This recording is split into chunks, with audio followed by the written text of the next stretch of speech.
Les élèves ont déposé stylo et crayon, mais ne se tournent pas pour autant les pouces. Ils sont en tout cas nombreux à Kouto, cette petite commune de la Bagoué, c'est dans le nord du pays, à s'adonner à des activités, ces vacances, pour se faire un peu d'argent de poche. Et puis la France célèbre aujourd'hui sa fête nationale avec un défilé militaire sur l'avenue des Champs-Élysées sous le regard d'Emmanuel Macron qui présidait ces festivités. 141 ans déjà qu'est célébrée la fête nationale dans ce pays. Bonsoir et bienvenue dans le journal. Vacances scolaires riment bien avec job de vacances pour de nombreux élèves. À Kouto, dans le département de Boundiali, dans le nord du pays, stylos, crayons et cahiers sont vite remplacés par marteaux, scie, rabots, enclumes et fer frisé aussi des bigoudis. Ces apprenants s'adonnent ainsi à des activités pour se faire un peu d'argent de poche pour certains et pour d'autres, acheter leurs fournitures scolaires à la rentrée prochaine. Alassane Drabo a suivi ses menuisiers, coiffeuses et mécaniciens d'un temps. À Kouto, ville du nord de la Côte d'Ivoire, reliant les départements de Boundiali et Tengrela, ce sont les vacances pour les élèves. Les salles de classe sont fermées. On se demande bien que font nos tout petits en ces périodes de liberté totale, si ce n'est s'amuser. Eh bien non. Ici, les élèves pratiquent des jobs de vacances. C'est le cas de Stéphanie. L'adolescente passe en classe de première. Ce matin, elle s'apprête pour rejoindre le salon de coiffure de sa mère qu'elle gère avec sa cousine pendant les vacances. Bonjour, Larry. On dit pas. Il n'y a pas à faire aujourd'hui. Le salon est situé à quelques mètres du domicile familial. Quand elle y arrive, il n'y a aucun client. Mais tout de suite, Stéphanie se met à la tâche. Chaque vacances que je viens, j'apprends. Donc, ça fait que je connais un peu. Je sais friser, je sais, faire un peu de chignon, un peu de macoussi, tout mèche, nappy. Bon, en tout cas, les petits tresses, quoi. Ce job de vacances est doublement important pour la lycéenne. La raison. Quand je travaille, c'est pour ma maman. Et qu'elle travaille aussi, c'est pour moi. Donc, quand je vais, elle me donne peu pour payer mes livres. Le job de vacances, c'est très bon. À l'instar de Stéphanie, ce groupe d'enfants, tous des élèves en vacances, apprennent la menuiserie, un métier qu'ils apprécient énormément. C'est pour les vacances, aussi bien à la menuiserie. On a l'âge, tableur, l'argent et la lit. Et visiblement, ils font si bien le travail que le patron, assis tranquillement, les observe. Quand ils sont là, ils n'ont même pas besoin de me fatiguer encore. Je fabrique beaucoup de tabourets, autres que les enfants poussent, le bébé la pousse comme ça pour faire marcher aussi tout. Si le collège a commencé, ils vont partir aussi. À l'autre coin de la rue, c'est la mécanique qui attire ces autres bambins. Ce jeune homme, l'un des meilleurs selon le patron, n'est pourtant là que depuis un mois. Pour cet adolescent, ce job de vacances permettra de mieux préparer la prochaine rentrée des classes. Ça me plaît d'arranger les motos. Ça peut me permettre à aider mes parents de me scolariser facilement. Autre lieu, même réalité. Ici, dans sa forge, Koné n'a pour seuls apprentis que ses propres enfants. En vacances, ils apprennent à exécuter tous les travaux de forgeage. Ce sont mes enfants. Ils vont à l'école. Mais pendant les vacances, ils viennent apprendre avec moi pour s'occuper sainement. Dans cet autre garage, les frères Dembélé ont été confiés à ce mécanicien. Ils appliquent à la lettre toutes les consignes. J'aime ça parce qu'on me donne l'argent chaque soir. Je peux prendre ça pour acheter des chemises, des jeans pour porter. Toute chose qui réjouit le patron. Il fait bien le travail. Tout ce qu'il demande, il me donne ça. Tout ce qu'il demande, il me donne ça. Même si je ne suis pas là, il peut travailler derrière moi aussi. En tout cas, vraiment, je suis content de lui. Amara Touré est lui-même élève et exerce un job de vacances. Mais à ses heures libres, il vient encourager ses amis mécaniciens. Quand c'est les vacances, il vient aider les grands frères. Ça, vraiment dit, c'est bien. Moi aussi, je lave les motos. Les vacances, il vient aider mon grand frère aussi. Ces vacanciers ont décidé d'apprendre la menuiserie, la mécanique ou encore la coiffure. Quant à nous, le temps de ces vacances que nous offre la télévision dans le nord du pays, nous apprendrons à transporter de la marchandise sur cette charrette, aidée bien sûr par nos magnifiques ânes. Parlons santé. La lutte contre la maladie à coronavirus se multiplie. Plusieurs organisations se mobilisent pour sauver des vies, notamment la Croix-Rouge Côte d'Ivoire qui a initié une campagne de vaccination dans tout le pays. Plus de 550 000 doses ont déjà été administrées en Côte d'Ivoire, sachez-le. Le reportage de Ido Georgette. Sensibiliser les populations ivoiriennes à se faire vacciner contre la Covid-19, c'est l'objectif de cette campagne de vaccination. Initiée par la Croix-Rouge Côte d'Ivoire, elle s'inscrit dans le cadre de la lutte contre la maladie à coronavirus. Ça s'inscrit dans les objectifs que nous visons, d'aider aux côtés du ministère de la Santé dont nous sommes auxiliaires, d'aider donc à l'amélioration de la couverture vaccinale au niveau de la Côte d'Ivoire. Première étape de cette campagne, la commune du Plateau. Plusieurs personnes ont été vaccinées au cours de cette première journée. À partir d'un certain âge, surtout quand on tend vers le 3e âge, il faut se faire vacciner pour prévenir contre la Covid-19. C'est très important. C'est le courage. Alors, tu n'as pas le courage, tu ne peux pas venir te faire vacciner. J'étais au dehors, il y a un monsieur qui m'a vu. On balait le plateau, on essaie de venir faire le vaccin. Puis il dit c'est gratuit, tout ça.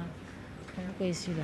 Contrairement à ce que nous apprenons chez certaines personnes, donc je viens de faire mon vaccin.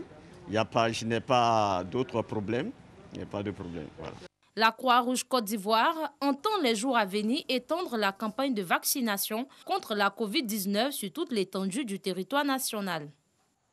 Dans le même temps, en France, à Bordeaux, plusieurs centaines de manifestants anti-vaccins sont dans les rues au cri de liberté, non au pass vaccinal ou encore on n'est pas des cobayes. Plusieurs centaines de personnes manifestent donc à Bordeaux contre l'obligation vaccinale et les nouvelles restrictions sanitaires annoncées lundi par Emmanuel Macron, le président français. Retour en Côte d'Ivoire pour parler autonomisation de la femme. Les femmes participent de façon importante à l'économie mondiale et les revenus d'une femme contribuent au revenu de son ménage. À travailler donc à l'autonomisation économique des femmes, c'est leur fournir non seulement les ressources nécessaires, mais aussi les occasions de les utiliser de façon plus optimale. Plus de possibilités de créer et de gérer des entreprises viables, un accès accru à la terre, à l'éducation, à l'acquisition de compétences, des occasions de participer au processus décisionnel. C'est ce qui permettra aux femmes de sortir de la pauvreté et d'améliorer ainsi leur qualité de vie ainsi que celle de leur famille et de leur collectivité. L'association des femmes de Samorosso dans le nord du pays l'a bien compris, d'où une rencontre au centre culturel de la commune d'Abobo pour évoquer la place des femmes dans la petite agro-transformation. Le reportage de Bintou Pekeli.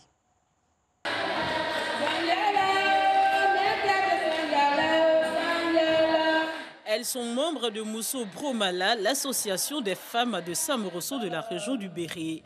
Elles exercent dans le commerce et le vivrier, et ce, de manière informelle. Un statut qui les rend peu productives et rend leurs produits peu rentables. Afin de mieux s'organiser, elles ont fait appel aux autorités et à Alimata Koulibaly, expérimentée en agro-transformation. Le thème débattu ce jour, l'autonomisation de la femme ivoirienne, quelle place pour la petite agro-transformation. Nous avons besoin de soutien, d'accompagnement. C'est pour cela que nous avons appelé nos autorités pour qu'ils voient, ils prennent nos doléances pour pouvoir nous accompagner. Parce que quand une femme est épanouie, ça veut dire que c'est la famille qui est épanouie, le village est épanoui, la contrée est épanouie et le pays aussi. Il faut qu'elle soit courageuse, persévérante et puis qu'elle ait le coup d'œil. Mais elles font du l'ordre-uni. C'est bon l'ordre-uni, mais à un moment, il faut changer d'échelle, aller en avant. L'inquiétude des femmes de Samorosso, entendue par la ministre de la Femme, de la Famille et de l'Enfant, représentée par son directeur de cabinet adjoint. Des élus et cadres de la région du Béré ont également répondu présents. Féliciter nos braves femmes et souhaiter effectivement qu'il y ait cette cohésion. C'est à travers cette cohésion que nous allons, chacune à son niveau, développer notre région, développer le Béré. Aujourd'hui, la femme est une priorité, le respect du genre est une priorité et c'est une utilité pour tous de faire en sorte que la femme puisse véritablement jouer son rôle au niveau du développement de nos pays. Elle m'a chargé de dire aux femmes de se regrouper en association, en mutuelle, pour bénéficier des instruments que l'État a mis en place pour leur autonomisation. Il s'agit du fonds FAFSI, il s'agit également du fonds Femmes et Développement logé au ministère de la Femme, de la Famille et de l'Enfant. Et nous sommes là pour les accompagner également. L'association Mousso Bromala compte plus de 500 femmes, des femmes qui s'engagent désormais pour leur autonomisation. Occasion pour elles de célébrer des pionnières et des membres qui se sont le mieux illustrés de par leur ardeur et abnégation à promouvoir les idéaux de la fêtière. Les origines africaines de l'humanité de Feu Koula DCA expliquées par le directeur général de la communauté bouddhiste Soka Gakkai International Côte d'Ivoire. L'Afrique, qui regorge de nombreux atouts tels que les valeurs sociales, a été citée en exemple lors d'une rencontre dont Bitou Pekele nous fait ici l'écho. Les yeux rivés vers le tableau et prenant des notes, ces hommes et ces femmes sont instruits sur les origines africaines de l'humanité, développées dans une vidéo de Feu Koula DCA Jaka, décryptée ce jour par André Déazon, directeur général de la communauté bouddhiste Soka Gakkai International Côte d'Ivoire SGI. Ce décryptage a lieu au cours de la cérémonie d'hommage dédiée à l'illustre disparu, décédé le 21 mai dernier. L'histoire de l'Afrique telle qu'elle a été restituée par la vidéo que nous avons regardée, donne une définition très claire de l'être humain, qui est le don, le partage et la gentillesse. Occasion pour André Déazon de donner une conférence portant sur le thème « La nécessité de la cohésion sociale en Côte d'Ivoire ». Selon lui, le monde devrait se référer à l'Afrique pour cultiver la paix et la cohésion. Aujourd'hui, pour que le monde se porte mieux, pour que le monde se porte bien, il faut un retour gagnant à l'Afrique. Et de cette façon-là, vous allez travailler et collaborer dans la véritable cohésion. La cérémonie d'hommage à Feu Koula DCA Jaka a également permis aux conférenciers de décortiquer les 7 zones énergétiques du cerveau humain mises au point par l'indicamétrie de Moustapha Diaby. À en croire André Déazon, le modèle à appliquer en société est celui du cerveau, lequel modèle constitue le centre du contrôle du corps humain. Un modèle qui commence par l'identité, contribution de Koula DCA Jaka que le conférencier qualifie d'inestimable. Un mot de sport avec la visite du ministre des Sports aux éléphants U23 à Songon, à quelques kilomètres d'Abidjan, où l'équipe ivoirienne se prépare pour les JO de Tokyo. Salif Ouattara nous en dit un peu plus. À quelques jours de leur départ pour Tokyo, les éléphants olympiques ont reçu le soutien de la nation. Soutien traduit par le ministre Paulin-Claude Dao, qui a effectué le déplacement à Songon. Peu avant la remise symbolique du drapeau et des kits pour le voyage aux 22 joueurs et au staff technique, le ministre en charge des sports a eu un huis clos avec les cadeaux de la sélection. Objectif, booster le moral des joueurs qui vont à un rendez-vous important. Je suis venu passer cette matinée avec vous sur le lieu de votre préparation pour vous apporter le soutien du président de la République, son Excellence Alassane Ouattara. Ces Jeux sont un peu particuliers à cause de la pandémie sanitaire du coronavirus. Beaucoup de restrictions au niveau de la préparation. Vous avez eu pas mal d'annulations, beaucoup de contraintes. Mais malgré tout cela, on sent à travers votre engagement la volonté de réussir. Max-Alain Gradel, capitaine de la sélection olympique, a rassuré le ministre Paulin-Claude Dao quant à la volonté de ses coéquipiers de franchir le cap des phases de poule. La seule chose dont je peux vous assurer, c'est que on donnera tout aux Jeux Olympiques pour que la Côte d'Ivoire puisse être fière de ses enfants. Logée dans la poule D, la Côte d'Ivoire affrontera l'Arabie Saoudite le 22 juillet, avant de croiser le fer avec l'Allemagne le 25 juillet et enfin aller défier le Brésil, tenant du titre, le 28 juillet. Mais avant du 20 au 21 juillet prochain va se tenir la 6e édition du grand festival de lutte traditionnelle africaine. 5 pays de la sous-région vont participer à cette compétition. Patrick Dadier nous parle de l'événement. À quelques jours de la grande messe de la lutte traditionnelle africaine dans la capitale économique ivoirienne, Mireille Fané, directrice d'A-Event Group, accentue la communication pour une adhésion massive des populations.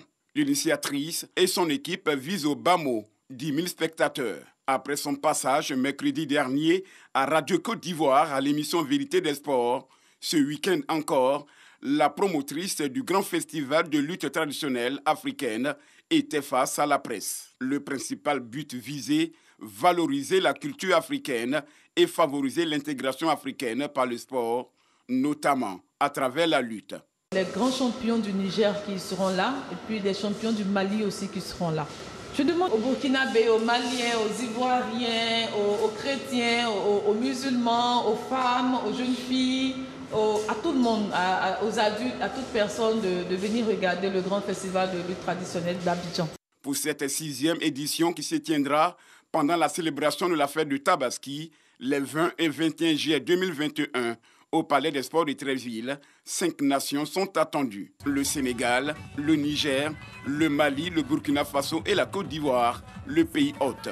Chaque pays présentera au moins 2 lutteurs de calibre et aguerris. À eux, il faudra ajouter plusieurs combats amateurs, dont ceux des filles. Au-delà de l'aspect sportif, qui est certes l'épine dorsale de ces retrouvailles, la place sera également faite à la culture à travers des chants et des danses des différents pays invités. Pour rappel, Assouma Hassan du Niger est le grand vainqueur de l'édition de Ramadan en mai. Il avait empoché la somme d'1 million de francs CFA. Avant de nous dire au revoir, sachez que la France célèbre aujourd'hui sa fête nationale avec un défilé militaire sur l'avenue des Champs-Élysées sous le regard d'Emmanuel Macron, bien entendu, qui présidait ces festivités. Le spectacle de 2 heures s'est achevé par une Marseillaise entonnée par une chorale de 120 jeunes engagés, lycéens, militaires, membres du service civique, du service militaire, volontaire ou adapté, pompiers bénévoles, 141 ans déjà, que célébrer la fête nationale en France. Voilà, c'est tout pour ce soir. Portez-vous bien.